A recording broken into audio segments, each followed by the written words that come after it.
Hola, bienvenidos a un nuevo programa de Expediente INACIPE. Agradecemos al canal judicial este espacio que nos otorga para hablar de los temas más relevantes en materia de ciencias penales y también agradecemos al Instituto Nacional de Ciencias Penales. El día de hoy hablaremos de las unidades de imputado desconocido, en especial de la experiencia de la Fiscalía General del Estado de Tabasco. Y para esto nos acompaña el fiscal general del Estado de Tabasco, el maestro Fernando Valenzuela Pernos. Bienvenido, muchísimas gracias por venir con nosotros. Gracias a ti, Luz María, qué gusto estar aquí. Fiscal, si le parece bien, antes de irnos de lleno al tema de las unidades de imputado desconocido, hablaremos un poco de cómo ha funcionado el sistema de justicia penal acusatorio en Tabasco. ¿Cuál es la experiencia de la Fiscalía? Claro que sí.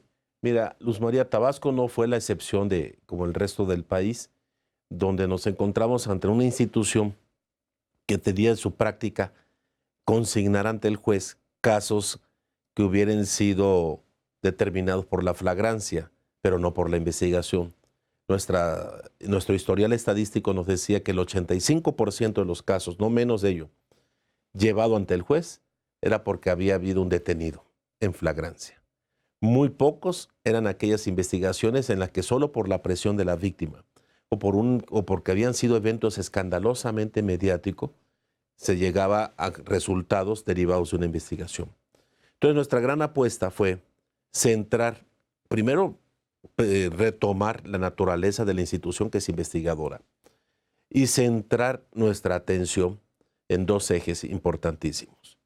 Que tiene que ver con la parte de la investigación científica, que era apostarle por completo al área pericial desde el 2013, y la parte de la investigación de la policía, que tendríamos nosotros que salir, igual que en el primer caso, no solo a la capacitación, sino a buscar prácticas exitosas, medibles, a fin de que no tratáramos de descubrir el agua tibia. Pero lo más importante de esta planeación es que tuviera un sentido estratégico y sustentable.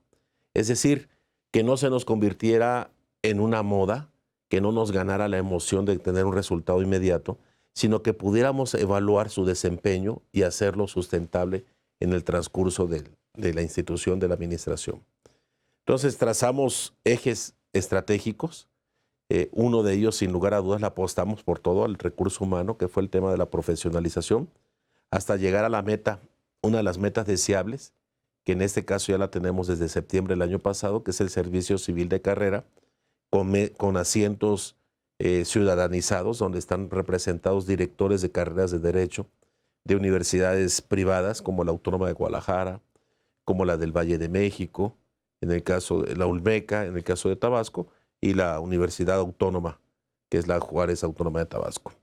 En el caso de profesionalización, pero en el caso de equipamiento, pues lo que nosotros no queríamos, y era el sentido de lo estratégico, era que nos ganara la emoción o nos engolosináramos a comprar lo que nos ofrecieran. Entonces, tendríamos que salir nosotros a buscar esas prácticas exitosas y esa asesoría de quienes ya tenían esa experiencia. Allí fue donde nosotros hicimos el primer contacto con EasyTap, esta agencia del Departamento de Justicia de Estados Unidos, y para concentrarnos en pericial. Entonces, ellos serían como la buena práctica que podrían encontrar para poder llegar a estos... EasyTap nos apoyó con lo que nosotros siempre quisimos arrancar, un diagnóstico. Entonces, para saber nosotros dónde identificar fortalezas y encontrar ventanas de oportunidades, necesitábamos a alguien que nos ayudara metodológicamente a construir un diagnóstico y a partir de ello, cómo ir nosotros creciendo. ¿En qué puntos es este diagnóstico? ¿Ya funcionando en el sistema de justicia penal acusatorio al 100%? Mucho antes. Desde el 2013 salimos con ellos. En Tabasco, a la capital llegan en junio de 2016. Entonces, mucho antes. En aquel entonces, nada más para citar un ejemplo, y esto nos ilustra cómo estábamos. Recuerdo que EasyTap nos apoyó con una encuesta para medir productividad de los peritos criminalistas. Y en un trimestre, que fue el periodo que se escogió para la evaluación, resulta, Luz María, que el mejor perito que resulta de esa evaluación le había solicitado el MP en el orden de 90 dictámenes y le dio respuesta a más de 70.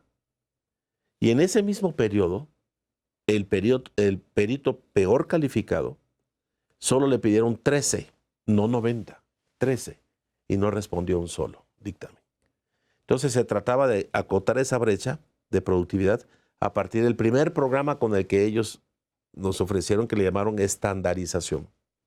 No podía existir ni el mejor perito ni el peor. Habíamos que buscar una media. Sí, calidad de Una todos. media. Y entonces allí empezaron los cursos, la selección, la identificación de liderazgos, y caminar a la ruta hacia la estandarización internacional como la tiene Querétaro y Puebla. Nosotros estamos próximos.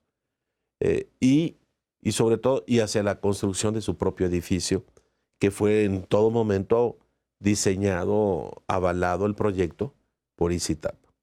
¿Cuántos funcionarios tienen, por ejemplo, peritos? Bueno, La fiscalía. eso es importantísimo. Cuando un servidor inicia en la administración, observo que había demasiados peritos en hechos de tránsito terrestre. Había muchos peritos fotógrafos. Habían peritos, aparte de criminalista. Entonces, ICITAP nos dice, espérame, no puedes concebir al criminalista si no es un buen fotógrafo, o si no sabe tomar fotografía. Entonces, al fotógrafo lo capacitamos para que tuvieran todas las habilidades. Y el de tránsito terrestre, nosotros igual lo fuimos llevando ya a ser criminalista. Hoy en día, del área pericial son 22 laboratorios, que también es una práctica que se viene en el país. En Estados Unidos no son más de 9 laboratorios, los básicos. Aquí en México tenemos muchísimos laboratorios. Tenemos, por ejemplo, de ingeniería civil, cuando quizá lo correcto sea que podamos solicitar la pericial con aquellos colegios de ingeniero civil o a las secretarías de obras públicas, que inclusive están más actualizados. Hay muchos peritos que podríamos nosotros acudir a otras instancias y fortalecer todavía más en plaza la pericial. En el número de peritos andamos nosotros en el orden de 300 con todas las especialidades. Fiscal, quisiera que, bueno, una de mis preguntas era cómo se prepara la Fiscalía General, pero pues ya me ilustró con esa información, pero quisiera saber, ya funcionando a partir de 2016 con el sistema de justicia penal acusatorio, ¿qué problemas han podido detectar?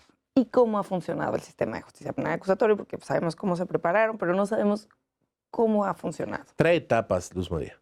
Realmente el personal que se formó para este nuevo sistema de justicia, sin lugar a dudas traía una cantidad de cursos de capacitación, pero siempre lo observé como un personal más enfocado a lo normativo y dogmativo y muy poco operativo.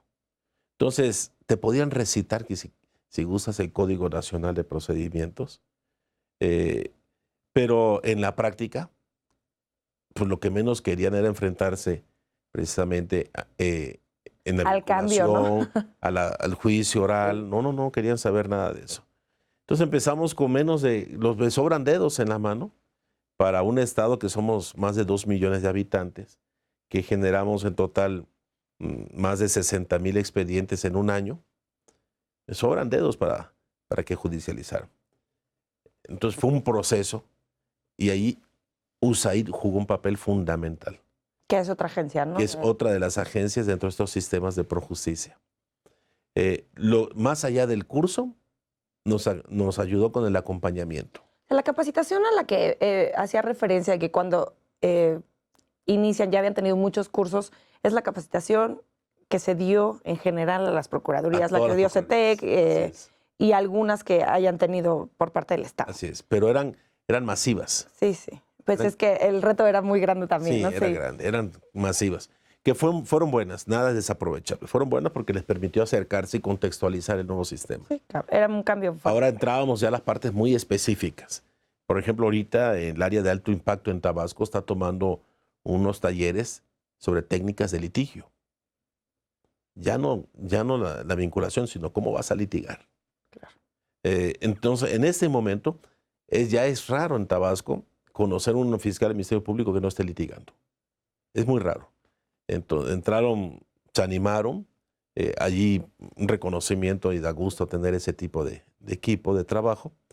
Se dejaron por supuesto, acompañar por el personal que tenía la experiencia, formamos replicadores, como ocurrió en todo el país. Claro. Y hoy en día, vaya, me da gusto cuando los veo ensayando cuando se tratan de casos que tienen una trascendencia importante.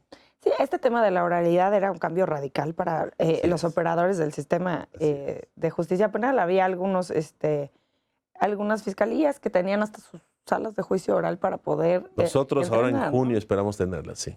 ¿Y ustedes realizaron algún tipo de capacitación conjunta con otros operadores? Porque eso es muy importante, ¿no? Sí. Pueden estar muy bien capacitados los fiscales y a la hora de interactuar con algunos otros operadores, pues no fluye como debería de fluir el sistema. Sí, fíjate, Luz María, que además del apoyo que hemos tenido de estas agencias norteamericanas como ICITAP, USAID, CIWAC, INL, para nosotros lo importante al identificar prácticas exitosas no solamente se trataba de copiarlas, sino hablé y siempre estaré muy agradecidos con los procuradores de Puebla, de Aguascalientes, de Nuevo León, de Guanajuato, de Chihuahua, ¿no? De Baja California.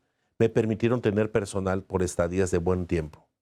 Entonces, nadie puede platicar mejor con un perito criminalista que otro perito criminalista.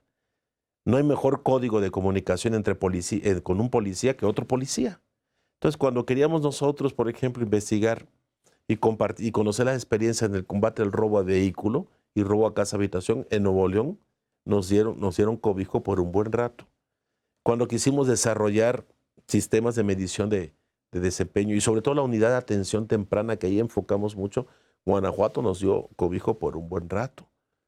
Cuando quisimos nosotros conocer el área de la pericia criminalística y la genética forense, Puebla jugó para nosotros un papel importante.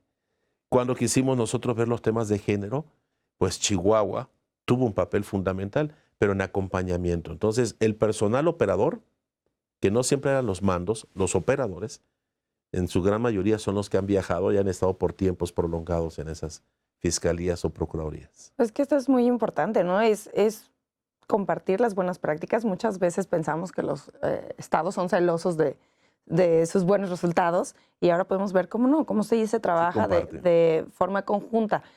¿Con la federación se realizaron algún tipo de intercambio de capacitación? Sí, claro, siempre.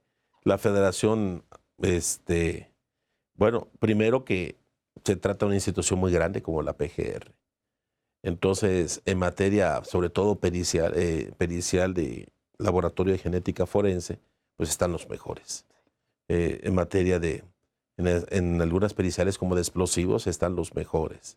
Sí, claro que hemos tenido, sobre todo en el área de forenses, pericial forenses, donde hemos tenido mucho acompañamiento, muchísimo apoyo de la PGR. Fiscal, tenemos que hacer una pausa, pero voy a dejar abierta la pregunta para el siguiente bloque de qué es lo que no ha funcionado del sistema de justicia penal o cuáles son pues los puntos a perfeccionar del sistema de justicia penal en Tabasco. Gracias. Al auditorio, por favor, continúen con nosotros. Estamos en Expediente INACIPE.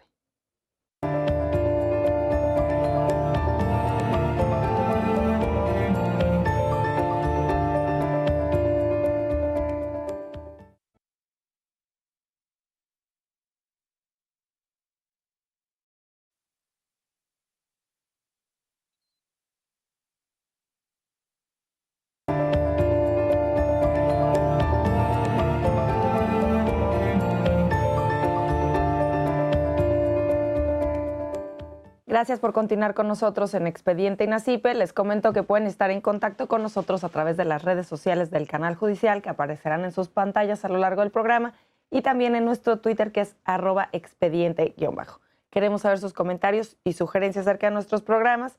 Les recuerdo que el día de hoy estamos hablando de las unidades de imputado desconocido, de la experiencia en la Fiscalía General del Estado de Tabasco, con el fiscal del Estado, el doctor Fernando Valenzuela. Doctor, antes de irnos a la pausa, yo abrí una pregunta, ¿qué es lo que ha estado fallando o qué ha fallado en este funcionamiento del sistema de justicia penal acusatorio? Mira, la respuesta parecerá simple, pero tiene una complejidad enorme. Nosotros dependemos muchísimo del informe policial homologado, muchísimo. Y es uno de los grandes retos del Secretariado Ejecutivo, en el diseño de un informe policial que alguien tuvo la idea de que más allá de un informe policial tuviera contenidos de inteligencia también y otro tipo de ingredientes. Y a una policía que no le exigíamos tanto, ahora le estamos pidiendo que en un plazo de 4 a 6 horas elabore un informe policial homologado. Entonces, y por un lado hay una discusión de disminuir el número de páginas, que yo difiero absolutamente, el tema no es cuantitativo, el tema es cualitativo, porque un informe policial de un delito de robo, casa, habitación no tiene nada que ver con el de un delito de alto impacto como secuestro, violación o narcomenudeo. Entonces, es difícil pensar que haya un documento estándar para todos los delitos. O sea, ¿usted piensa que debería de haber distintos informes policiales homologados? Cuando menos que los delitos graves y aquellos que no lo son, deberían tener un tipo de informe especial distinto. Pero bueno, pero el problema está que esta policía, y ahí está el problema, que no estaba acostumbrado a elaborar un informe tan minucioso que le lleva exige no menos de 4 horas. No estaba acostumbrado. Habría que checar que no menos del 80, quizás hasta el 90% de los detenidos no están siendo puestos a disposición del Ministerio Público, sino de los jueces cívicos y juzgados calificadores. Entonces tendríamos que preguntarnos, en un cruce estadístico, si el número en las entonces averiguaciones previas que se iniciaban por un día en aquella agencia y ahora carpetas de investigación, sigue siendo el mismo número o ya son menos carpetas que las antes averiguaciones. Y si son menos, habría que checar cuántas puestas a disposición hay ante el juez cívico, si son mucho más que las que se empleaban antes. Y la respuesta sería muy simple. El policía pues no quiere dedicarle esas 4 o 6 horas a la elaboración. Ese es un tema importantísimo, porque de tener esa prueba, entonces tendríamos que romper esa tendencia a la impunidad. Claro. Porque más de esas puestas a disposición seguramente no son faltas administrativas. Pueden ser, seguramente son conductas delictivas, pero que el policía lo que menos desea es dedicar. Y aparte, si me dice que trae el formato del informe policial homologado, cuestiones de inteligencia, el policía no está capacitado o no tiene el nivel para llenar un informe con inteligencia. Entonces, el informe policial tiene un papel fundamental porque hay otra área que también depende muchísimo, muchísimo para la prisión preventiva, tanto la oficiosa como la otra, que es la que no hemos explotado mucho, la justificada. Y esta otra prisión preventiva, que es la justificada, es precisamente la antítesis de los que están proponiendo, de que haya que agravar más conductas para que se vuelva todo oficioso. No, acá está, nada más hay que saberlo justificar y argumentar. El esfuerzo que debe hacer nuestro fiscal y el Ministerio Público de poder convencer al juez de control de que, si bien es cierto, no se trata de un delito grave, pero es inminente que se va a fugar la persona, se va a sustraer del ejercicio de la acción penal, o el grado de peligrosidad en razón de tales antecedentes o la forma en que fue detenido. Y esto se puede lograr con el apoyo de las unidades de medidas cautelares. Ese es el tema. Las unidades medida cautelar son aquellas que le van a decir al juez: esta persona tiene un alto riesgo, bajo riesgos, pero ellos se van a apoyar muchísimo, muchísimo en el informe policial. Si el informe policial es vago, es ambiguo, es impreciso, pues la unidad de medida cautelar, que no va a tener nunca una infraestructura suficiente para poder ir a visitar los domicilios y tener el perfil criminal de la persona que está detenida. Y el seguimiento, porque también es una función, ¿no? Lo que le va a decir al juez de control: mira, ¿sabes qué? La credencial del lector que le encontraron dice que es de la misma colonia, pero esta persona trae antecedentes. Hay que ver si lo detuvieron, y cuando lo detuvieron hubo toda una persecución, hubo un operativo. Bueno, hay una serie de ingredientes, hay que ver la manera, la destreza con que empleó la arma, en dónde fue, si está formado para el uso de arma, qué tan peligroso es la persona, para que la unidad de medida dijera: si bien es cierto el delito no es grave, consideramos que tenga la prisión preventiva oficio justificada en razón de estas y estas razones, y será responsabilidad ya de nosotros pues allegarnos de los elementos suficientes a la hora de la vinculación de proceso. Esta prisión preventiva justificada puede ser aplicable para cualquier delito mientras el agente del ministerio, bueno, el fiscal lo pueda aprobar, ¿no? Sí, mientras lo sepa justificar. Justificar. Pero va de la mano. Este informe policial tiene que decir, para que el juez esté convencido, tendría que decir es de alto riesgo y no de bajo riesgo. Tendría que decirlo la unidad de medida cautelar, pero ella se va a sustentar en el informe policial y pues de allí también se va a apoyar el Ministerio Público. O sea, se vuelve todo ello pues imprescindible. Claro. Quisiera que nos hablara de cuál es la importancia en el sistema de justicia penal de las unidades de atención temprana dentro de las fiscalías. Pues mira, Luz María, en Tabasco y supongo que ha de ocurrir en la mayoría de las entidades, cuando le preguntas al ciudadano, venías preguntando al ciudadano, ¿por qué no denunciaban? Habían 3 respuestas. La inmediata, pero casi no terminabas de preguntarle y cuando ya estaba la respuesta es, voy a perder todo el día. Sí, todo el día. La mediata, venía acompañada de esta, decía, me van a pedir dinero. Y la tercera, que era que surgía, pareciera de un proceso ya racional, pero nunca faltaba, y decía, pierdo todo el día, me piden dinero y no pasa nada. Entonces, esas 3 respuestas significaba para las procuradurías y las fiscalías implementar programas que pudieran hacer atractivo al ciudadano la denuncia. Porque lo hemos dicho hasta el cansancio, si no hay denuncia, pues no hay caso como caso por armar. Y bueno, y se nos vuelve un círculo vicioso en donde el resultado es la impunidad. Y es verdad, la gente lo piensa 2, 3, 4 veces ir a denunciar. Y el delincuente pues, sabe también que casi cuenta con ello, ¿no? Sí. Entonces, la unidad de atención temprana es una extraordinaria innovación que nace en los estados del norte. Nosotros la detectamos en Chihuahua, la va mejorando Nuevo León, tiene ingredientes importantes en Baja California, y nosotros donde encontramos muy, muy práctica la unidad de atención temprana, que en algunos le llamaban inmediata, otras temprana, es en Guanajuato. Y lo que nos permite, y es lo que llamaríamos luego los 3 pisos. ¿Y qué es la unidad de atención temprana? Hay algunos bancos, porque así casi siempre lo trato de ilustrar, que cuando llegaba antes el cuentaviente, pues andaba preguntando quién lo podía atender y ahí iba buscando a los ejecutivos de cuenta. Lo mismo ocurría en las agencias del Ministerio Público. El ciudadano llegaba y decía, bueno, que alguien me oriente, si este asunto es materia penal, aquí me lo van a atender, o si es un tema laboral, es un tema civil, yo no sé, pero yo quiero que alguien me ayude a buscar justicia. Y lo que hicieron los bancos es que pusieron una especie de módulos. Entonces, en el momento en que llegaba el ciudadano, ahí lo captaban. Diga, a ver, ¿qué desea usted? Lo entrevistaban y dependiendo de su necesidad, lo canalizaban. Eso es la unidad de atención. Y está en todas las... En todos los estados. El Código Nacional de Procedimientos Penales te dice que es el Ministerio Público el que tiene que brindar la atención. Y lo que se intenta con ello es evitar la revictimización. Porque en otras épocas, un asunto, la víctima se lo tenía que platicar a medio mundo en una agencia del Ministerio Público conforme lo iban pasando. Claro. Entonces, vaya. ¿Cuántas opciones tienen? ¿Cuántas ventanillas tiene esta unidad de atención temprana? Bueno, la unidad de atención temprana, dependiendo la carga, es el número de ministerios públicos que atienden allí. El Ministerio Público, y que tienen su efectividad en la medida en que las estés midiendo.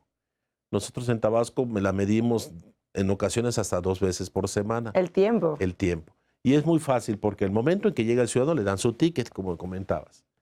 Y el ticket y se registra en el sistema y que en el momento en que pasa con el Ministerio Público ya tiene otro registro.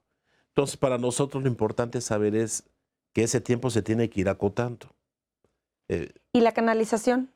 ¿Hacia dónde se puede ir? O sea, me imagino que son medios alternativos, ¿no? También medios alternativos. Eso es importante. Si es un tema menor, que puedes propiciar la mediación y que hacia allá donde quisiéramos llevar en el nuevo sistema de justicia, que 7 de 10 casos se resuelvan con los acuerdos reparatorios. Porque en otra época, y venimos de esa cultura también, Luz María, el que iba a la agencia de Ministerio Público no pretendía algo más que la cárcel. Inclusive había quienes decían, mira, ya que no me pague, pero que lo pague en la cárcel. Sí. Entonces, ese es un problema muy serio porque generas un conflicto social. Muchas veces era el sustento de familia. Se trataba de un delito menor y el sistema penitenciario pues no es la mejor escuela de reinserción. Y aparte de que está sobrepoblado en muchas de las situaciones, Así es. ¿no? Entonces, creo que debemos de privilegiar, y de eso se trata la justicia alternativa, a la reparación del daño. Sí, una reparación del daño, pero no por sanción, sino donde lleguen por acuerdo las partes.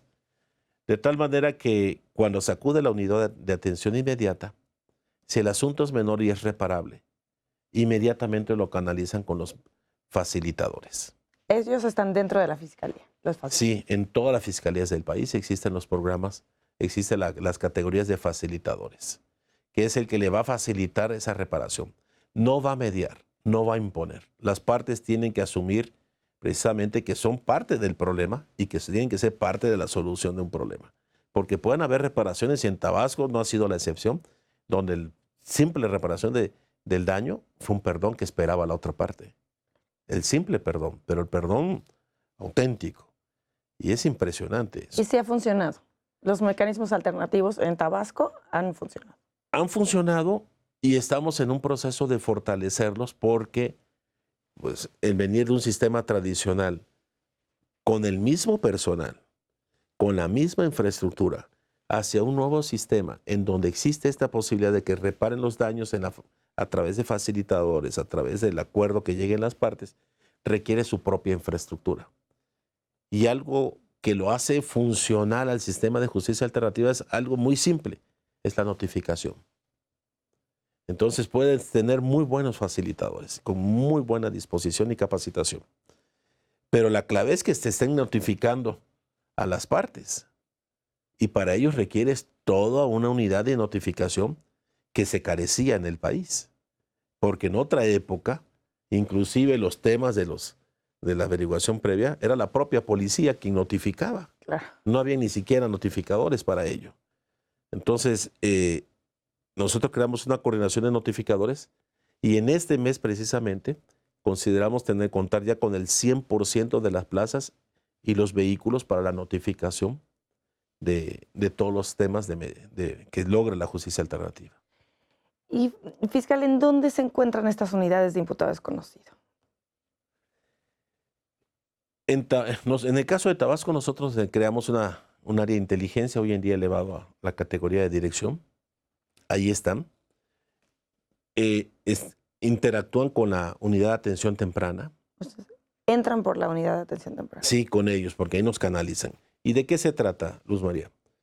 Realmente, en el 2013, nosotros fuimos invitados a Colombia, en 14, fuimos invitados a Colombia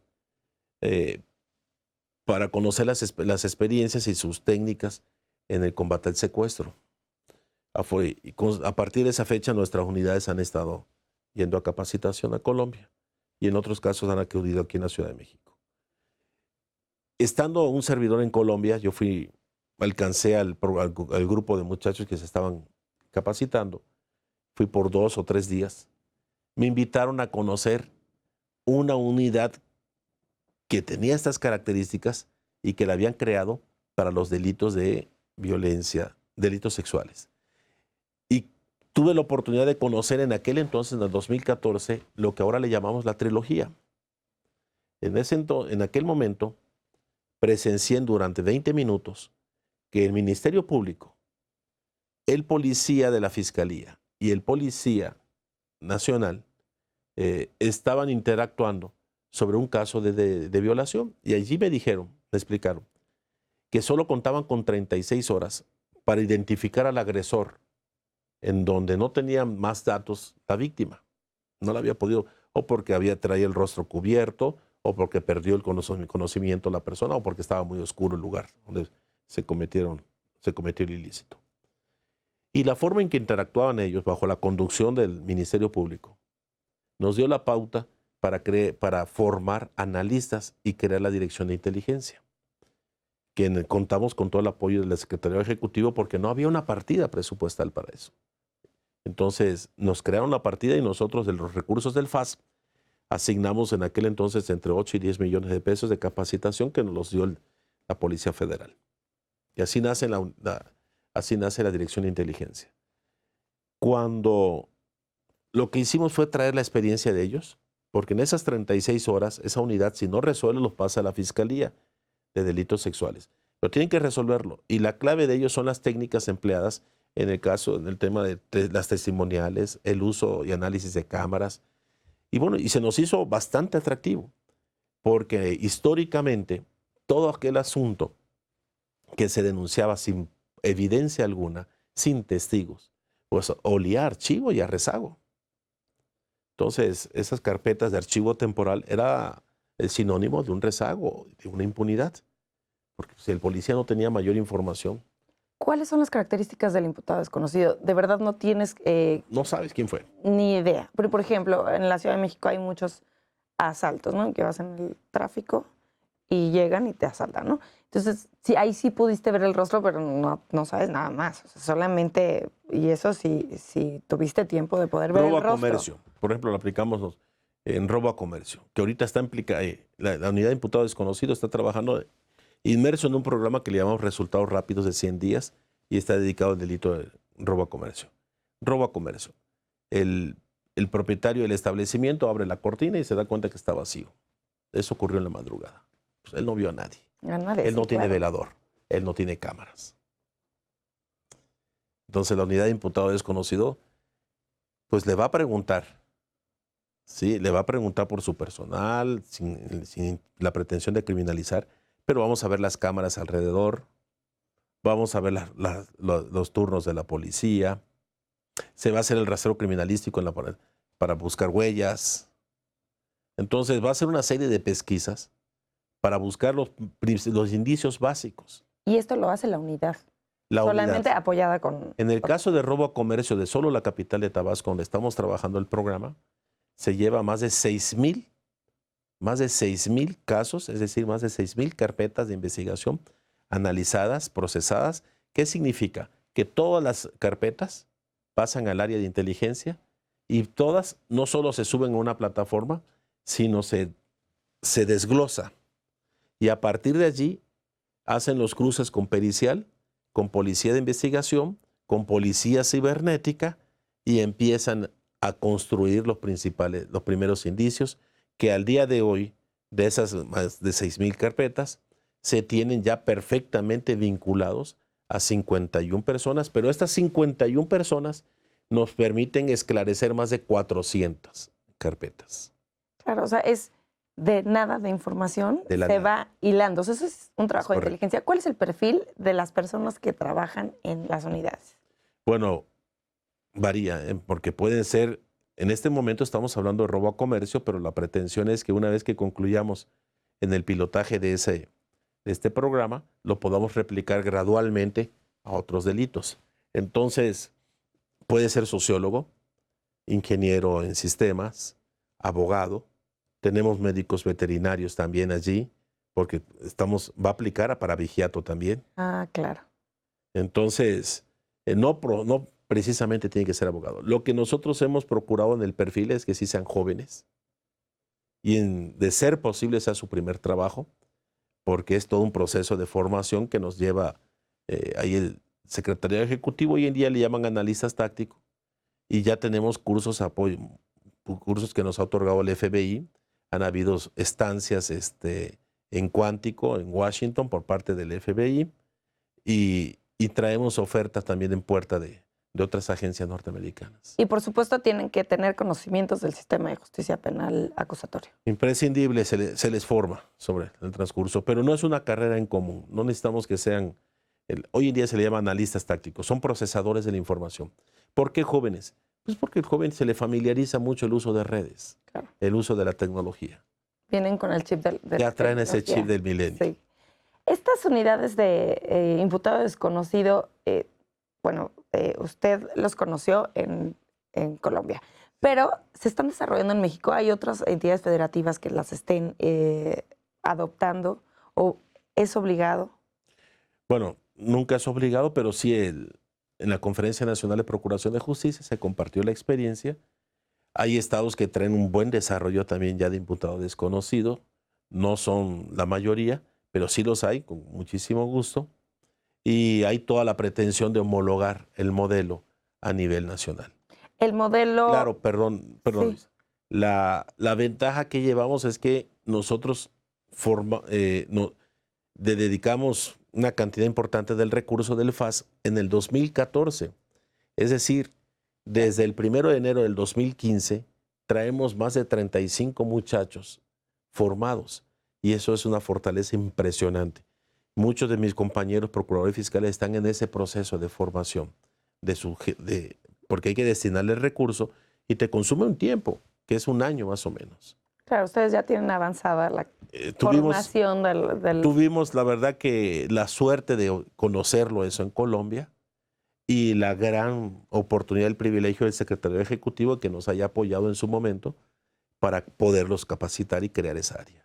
Creo que a partir de este año también tendrían como obligatorio destinar una parte del recurso. Que nos cuesta ya muy poco. Sí, claro. Porque tenemos equipamiento, tenemos personal, tenemos oficinas, ya es muy poco lo que nos cuesta. Lo que le apostamos ahí, nada más andamos a la casa de los cursos sobre tecnologías de punta.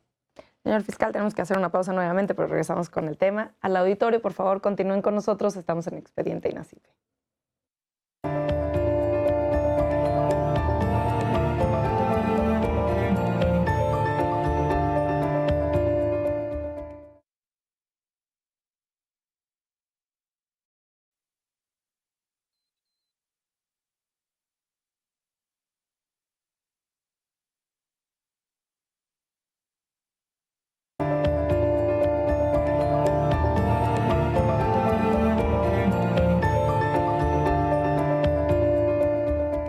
Gracias por continuar con nosotros en Expediente INACIPE. Les recuerdo nuevamente que pueden estar en contacto con nosotros a través de nuestro Twitter, que es @expediente_. Queremos saber sus comentarios y sugerencias acerca de nuestro programa. El día de hoy estamos hablando de las unidades de imputado desconocido, la experiencia del estado de Tabasco. Fiscal, quisiera que nos platicara un poquito de cuánto tiempo más va a estar la prueba piloto sobre el delito de robo a comercio y saber si estas unidades de imputado desconocido aplican para cualquier delito y cuáles serían los siguientes pasos de la Fiscalía. Mira, para contextualizar rapidísimo, esta prueba piloto que se llama Resultados Rápidos de 100 días, es una oferta que nos hizo USAID, en donde nos comentó que intentaban implementar un programa que había sido exitoso para la ONU en los programas de pobreza en África en los últimos 10 años y que ahora lo querían traer a México para los temas de seguridad, que habían escogido 3 estados, en el caso de Tabasco, en el caso de Chihuahua, 4, Tabasco, Nuevo León, Chihuahua y Baja California. Y que lo importante era escoger un delito. Yo les pedí si me daban la oportunidad de invitar a esa mesa que iba a ser el programa de resultados rápidos, no solo en calidad de invitados, sino que fueran parte del rediseño de la gestión y de lo que tuviéramos que hacer ahí, que estuvieran representados la Mesa de Seguridad y Justicia de Tabasco, Observatorio Ciudadano de Tabasco y los empresarios. Que no solo fueran en calidad de espectadores, sino tuvieran ellos espacio para participar en el rediseño, bajo la consideración que si el programa resultaba exitoso y absolutamente medible, de ellos dependería muchísimo la sustentabilidad del programa. ¿Por qué? ¿Por qué invitar a estas 3 partes? Porque siempre nosotros habíamos hecho grandes esfuerzos como todos en el país. Y en el caso nuestro, pues todavía la suspicacia seguía prevaleciendo, la condición reprobatoria también. Entonces, este era un esfuerzo adicional a los que se habían hecho, pero teníamos que romper esa inercia. Es como un ejercicio de transparencia. Absoluto. Y también de cooperación. Absoluto. Además que nos daba la oportunidad de que estando presente estos ciudadanos, pues le daba más confianza a todos los organismos operadores del sistema, de que no se trataba de un tema de protagonismo de la Fiscalía de Tabasco. Entonces, este programa de resultados rápidos solo puede funcionar si todas las unidades operadoras del sistema, le hace policía, la policía preventiva, el defensor de oficio, la Fiscalía General y hasta el propio Poder Judicial, nos involucramos en la solución de un problema. Pero lo importante es que tengamos nosotros a una sociedad en un ejercicio de transparencia, pero como fiscalizadores. Y no solamente como auditores, sino que ellos se involucraran para que fueran parte de la solución de un problema. Lo traemos guardada proporción en el combate a Vigiato en Tabasco, donde todo el programa que se ha hecho de combate a Vigiato en Tabasco depende de las asociaciones ganaderas. Las hemos puesto en manos de ella y son medibles, son evaluables, la planeación se hace con ellos. De allí trajimos la experiencia. Es por eso que se escogió el delito de robo a comercio. ¿Y por qué el de robo a comercio? Porque no menos del 50% del robo a comercio, no menos del 50% ocurre en aquellas tiendas departamentales que se le conocen como de conveniencia, que son las que venden cervezas y productos las 24 horas. No menos del 50%. Tienen sus áreas de seguridad. La mayoría de esas tiendas tienen cámaras de seguridad. Sí, tienen botones de pánico. Tienen botones de pánico. Entonces, en materia de investigación, pues partíamos nosotros de bases de datos, ya existían. Lo que se trataba nada más era que pudiéramos involucrarnos y poder entender qué nos estaba pasando en la integración, porque el informe policial no era lo suficientemente claro, o porque cada despacho jurídico presentaba las declaraciones de diferentes maneras, eran muy ambiguas, no describían perfectamente ni al agresor ni los hechos, o porque los testigos ya no querían presentarse, que eran los trabajadores del mostrador. Entonces, el robo a comercio nos podría facilitar, porque habían todos los indicios de que podíamos tener información importante. De esa manera fue que se decidió robo a comercio, aceptaron la invitación, se involucraron de lleno estos empresarios, son parte importantísima, fundamental. Prácticamente son ellos los que llevan el programa en Tabasco, prácticamente son ellos. Solamente los acompaña el director de Desarrollo e Innovación en el caso de la Fiscalía, pero todos los jueves en la sala de juntas del despacho de un servidor se reúnen, allí deliberan, van construyendo, le van dando seguimiento. Acabamos de hacer el corte de los 50 días y nos comprometimos como Fiscalía a resolver en términos porcentuales más allá del 250% en esos 100 días de los casos que traíamos. Así, esa es la meta. ¿Y cómo van? Vamos bien. Aquí hay algo importante, porque hemos vivido todos la solución de un problema que aparentemente era simple y encontramos las complejidades desde, en ocasiones allá en las partes operativas, resistencias al cambio, falta de infraestructura, falta de equipo o demasiada carga de trabajo. Entendimos que el tema tenía sus complejidades, pero teníamos que resolverla. ¿Qué es lo que aprendimos? Que cuantitativamente la meta que se hubiera fijado no se alcanzaba, pero cualitativamente nació la unidad de imputado desconocido ya con pruebas. 1. 2. La forma y los tiempos en que se resuelven los asuntos son impresionantes. Tan es así que de manera muy respetuosa se platicó con el Poder Judicial. Ellos, hablo de los empresarios, se sentaron con el magistrado presidente porque las audiencias que se nos estaban concediendo eran mayores de 15 días, eran 20 días, 30 días, de forma a pedir un gran esfuerzo, porque la carga de trabajo, los asuntos que judicializábamos en otra época, eran 200% menos que los que estábamos ahora judicializando. Entonces, no había capacidad en el Poder Judicial para darnos tantísimas audiencias. Requería un esfuerzo adicional. Es que no solo son capacidades de ustedes, también del Poder Judicial. Sí, claro. Requería de un nuevo juez. Los defensores de oficio, había que platicar muy bien con ellos para que siempre dentro del marco de la ley, pudiéramos nosotros privilegiar los acuerdos reparatorios y los procedimientos abreviados a irnos a juicios en aquellos casos, que son la gran mayoría, que no vale la pena distraer al Ministerio Público y a todas las instituciones. y que se pueden lograr acuerdos reparatorios y procedimientos abreviados.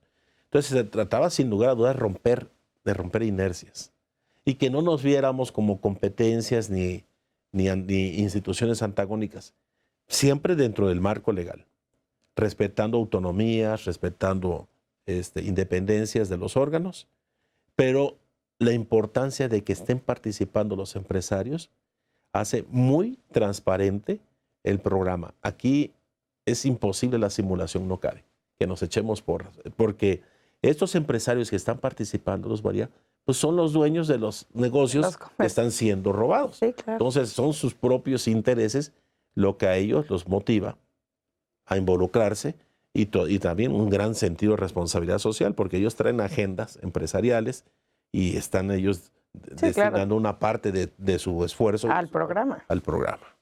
¿Y qué sigue?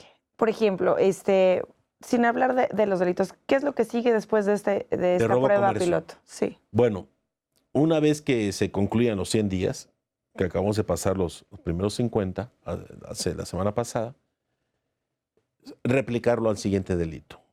Yo he escuchado el sentir de ellos, pero porque inclusive no lo queremos imponer nosotros, quizá en ellos, que es muy probable que se replique en el de robo de vehículo, que Tabasco está padeciéndolo fuertemente.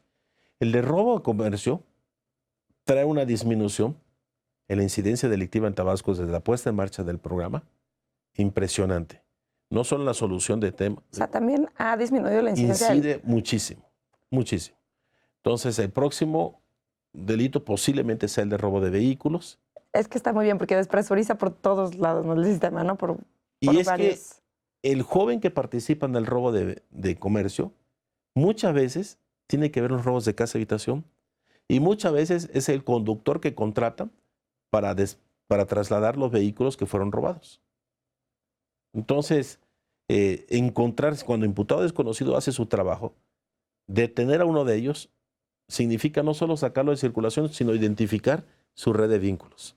En qué otros casos están vinculados y con qué otras personas también están relacionados. Entonces, cualitativamente tiene una aportación importante que va sentando bases para lo que será, sin lugar a dudas, una institución con muchas herramientas de investigación, que lo vamos a ver nosotros en el mediano plazo, en 6 meses estaremos teniendo resultados derivados de estas investigaciones. Y así se irá replicando para todos los tipos de delitos. Sin lugar a dudas, pero lo importante es que no corramos prisas, sino que una vez que se logre aterrizar el programa, como lo hicimos también en violencia familiar, cuando se echó a andar el programa de violencia familiar, eran 2 casos por mes que se resolvían, hoy se resuelven 100 casos por mes, y a partir de ahí USAID es que nos hizo la oferta de resultados rápidos, porque logramos sacar adelante aquel programa. Entonces, aquel programa está consolidado, reforcé las áreas para que por ningún motivo se nos cayera, la evaluamos para garantizar la sustentabilidad, pero allá no participó la sociedad. Aquí sí quisimos en todo momento que se involucraran para que tenga garantías de continuidad del programa. Fiscal, ¿cuáles son los retos para la Fiscalía General del Estado de Tabasco en general sobre la consolidación del sistema de justicia penal acusatoria? Pues la investigación, Luz María. Es uno de los mayores. Sí, es uno de los mayores retos. O sea, yo te hablo con mucha emoción de los casos que hemos venido resolviendo, de la conformación de unidades, pero son los cimientos de lo que te estoy hablando. Son los cimientos. El universo sigue siendo grande todavía de los casos por resolver. Nosotros, si bien creamos una dirección para liquidar el sistema tradicional, donde ya se liquidaron 160,000 casos, nos quedan por resolver unos 50,000, 60,000. Creemos que en 7 meses concluimos todo lo que era de 2010 para atrás, ya no existe nada, no debe existir mayor rezago. Pero el tema de la investigación, pues es la mayor exigencia social. A ver, ya denuncié, ahora quiero que me resuelvan. Y la gran mayoría de los asuntos son resolver. Que aquí hay que partir también de una realidad que es mundial. No existe en ningún lugar del mundo una institución que resuelva el 100% de los casos. Pero sí hay que tener mucho cuidado en los criterios selectivos de los casos a resolver. Entonces, la unidad de imputado desconocido no te va a resolver el 100%. pero el porcentaje que te empiece a dar resolución, que en los mejores de los casos anda en el orden de 20%, pero son unidades... Sí, eran casos que antes iban directamente al archivo. Y que te puede resolver ese caso, pero te puede esclarecer muchísimos. Como te comentaba, hay 51 objetivos ya identificados, vinculados con más de 400 carpetas de investigación y que surgieron de la investigación de este caso nada más. Entonces, el tema está en la investigación. Y el otro reto de las fiscalías está en que logremos que los casos que judicialicemos obtengan sentencias condenatorias. Entonces, tan difícil y complejo es lograr la aprehensión, pero no menos complejo también y difícil, y es un reto grande, es que una vez que ya vinculamos, la sentencia condenatoria resista hasta los amparos. Entonces, son las dos etapas en donde están los desafíos de las fiscalías en el país. Señor fiscal, pues nos queda un minuto. Yo quisiera que le hablara a la ciudadanía en general. ¿Qué es lo que tiene que hacer la ciudadanía para colaborar con el trabajo de la Fiscalía? Denunciar, Luz María. No hay vuelta de hoja. Es cierto que estamos frente a instituciones en donde nos toca a nosotros ganar confianza por los 3 argumentos sociales que te comentaba, el por qué no se quiere denunciar. Entonces tenemos que disminuir los tiempos de espera. Hay que trabajar intensamente en ello.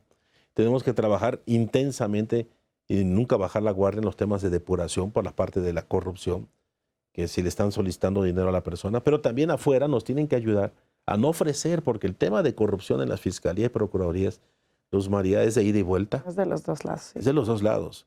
Y lo he vivido con gente que están recién ingresados y ya me los están presionando ahí me ha tocado en Tabasco, ¿no? También hay muchísimos casos de enorme satisfacción. Pero tenemos que aprender a procurar la justicia por parte nuestra, pero también a que nos la soliciten, pero apegados a derecho. Entonces, la gente que no considere que es justo cuando satisfizo su demanda, sino hay 2 partes. Y uno de los 2, pues la justicia va a ser a uno de los 2 a quien le va a dar la satisfacción. En el tema de la corrupción, que es la segunda respuesta social, hay que trabajar de los lados. Es un tema estructural, pero no solo institucional, sino también social. Y finalmente, en el tercero, que es el de la impunidad, que la sociedad dice, no, pues perdí todo el tiempo, me pidieron dinero y no hicieron nada. Bueno, ahí están los grandes retos que te decía, que la investigación tiene que acotar los tiempos y la única manera que lo vamos a lograr nosotros teniendo mejores técnicas, gente más capacitada. En ocasiones no se requieren grandes inversiones de equipos de última novedad, de punta, porque puedes adquirir un Rolls Royce, pero no tienes chofer, no lo saben manejar. Eso es un tema gradual. Lo que sí es importante para las instituciones investigadoras es que tenemos que tener la atención centrada en la investigación científica y en la investigación policial. Allí es donde tenemos nuestros grandes desafíos. Pues, señor fiscal, muchísimas gracias por haber venido al programa. Nuestro tiempo se terminó, pero gracias por este tiempo, por hablarnos del trabajo de la Procuraduría, de la Fiscalía. Gracias a ustedes, muchas gracias. Al auditorio les agradezco que nos hayan acompañado el día de hoy. Mi nombre es Luz María Saucedo y los espero la próxima semana en un nuevo programa de Expediente INACIPE.